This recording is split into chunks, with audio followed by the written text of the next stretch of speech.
এই মুহূর্তে আমি যে ভিডিওটা করছি অনেক গুরুত্বপূর্ণ একটা জিনিস, আমাদের নিত্য প্রয়োজনীয়। যেমন আমরা প্রতিদিন মাছ ভাত তরকারি খাই, যেমন অনেক বেশি প্রয়োজনীয়, তেমনিভাবে এই জিনিসটা অনেক বেশি প্রয়োজনীয়। মানে সকালে ঘুম থেকে উঠেই তাকে দরকার এবং রাতে ঘুমোতে যাওয়ার আগ পর্যন্ত তাকে দরকার। এই যে রাউটার, আপনারা ইতিমধ্যে দেখেই বুঝতে পেরেছেন। আর এর আগে আমাদের রাউটারটা নিয়ে আসা, তো এর আগে আমরা যে রাউটারটা ইউজ করতাম 4 বছর ধরে সেই রাউটারটা ইউজ করছি, কোনো রকম কোনো প্রবলেম হয় নাই। এই যে টেন্ডার একটা রাউটার, এখনও চকচক করে। হঠাৎ তোর মানে হঠাৎ আজকেই কেমন কাজ করছে না, মানে কোনো রকম কোনো কাজ করছে না।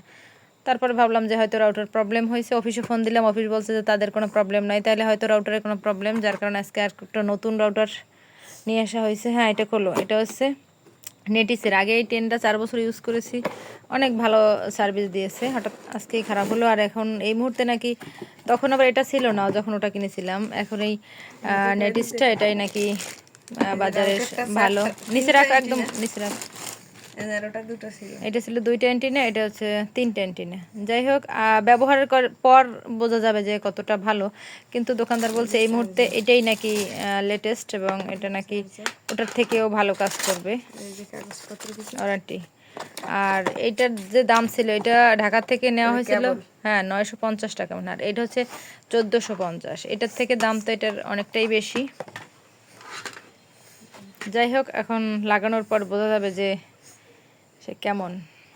এই যে, কিন্তু দেখতে তো ভালোই মনে হচ্ছে, দামটাও তো বেশি এটার থেকে। এটা এখন কার্যকারিতার উপর নির্ভর করবে যে সে কতটা ভালো কি মন্দ। আসলে নিত্য প্রয়োজনীয় জিনিসের মধ্যে মানে এত বেশি প্রয়োজনীয়তা এখন, যেহেতু সব কিছু অনলাইন বেসিস, যার কারণে এত বেশি প্রয়োজনীয়তা। অনলাইন ছাড়া আসলে আমরা চলতেই পারি না।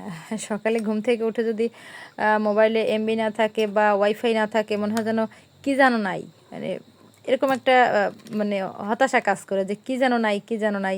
যেমন আজকে সারাদিন আমাদের বাসায় কারেন্ট ছিল না, সেটা এমনি ঝড় বৃষ্টির কারণে কারেন্ট ছিল না, সেটা একটা ব্যাপার। কারেন্ট না থাকলেও আসলে অনেক বেশি খারাপ লাগে।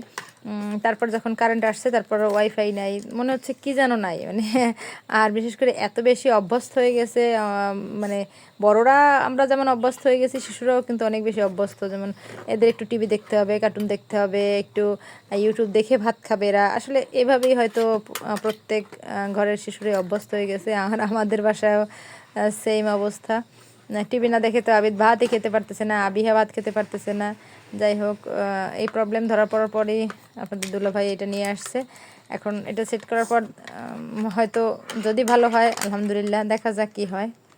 যাই হোক, আমরা এটা দেখিয়ে দিলাম যে আমরা এটা ইউজ করতাম, আর এখন এটা নিয়ে আসছে। এটা কতটা ভালো, ব্যবহারের পরই বোঝা যাবে।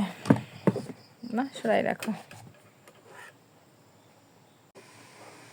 আর এই যে রাউটার প্রথম যখন আমরা লাগিয়েছিলাম, কানেকশন নিয়েছি, তখন অফিসের লোক এসেই কানেকশন দিয়েছিল। এখনও যদি আবিদ না পারতো, তাহলে তো আমাদের অফিসের লোককে ডেকে আনতে হতো। কিন্তু আবিদ আলহামদুলিল্লাহ 4 বছর আগে যতটা ছিল তার থেকে একটু বড় হয়েছে। এখন সে বলছে আম্মু আমিই লাগাতে পারবো, যার কারণে আমাদের আর অফিসের লোকজন ডাকতে হচ্ছে না। আবিদ নিজেই লাগানোর চেষ্টা করবে, দেখি কতটা সফল হতে পারে। ও এখন টুকটাক ইলেকট্রনিক্সের কাজ মোটামুটি ভালোই বোঝে, মাশাল্লাহ। কম্পিউটারের সমস্যা হইলেও একটু চেষ্টা করে ভালো করে, বা ঘরের যদি ইলেকট্রনিক্স কোনো প্রবলেম হয় সেটাও টুকটাক যেটুকু, যেহেতু অনেক ছোট, আসলে বয়সের একটা ব্যাপার থাকে, যত মানুষ বড় হয় অভিজ্ঞতা বাড়ে, কিন্তু ও অনেকটাই ছোট, সেই তুলনায় টুকটাক মোটামুটি সে ভালোই বোঝে, এটা হচ্ছে কথা। এখন কি অবস্থা? এই যে ভালো অবস্থা। এখন তার অবস্থা কি, সে এখন লাগাবে। আচ্ছা, দেখো কি অবস্থা।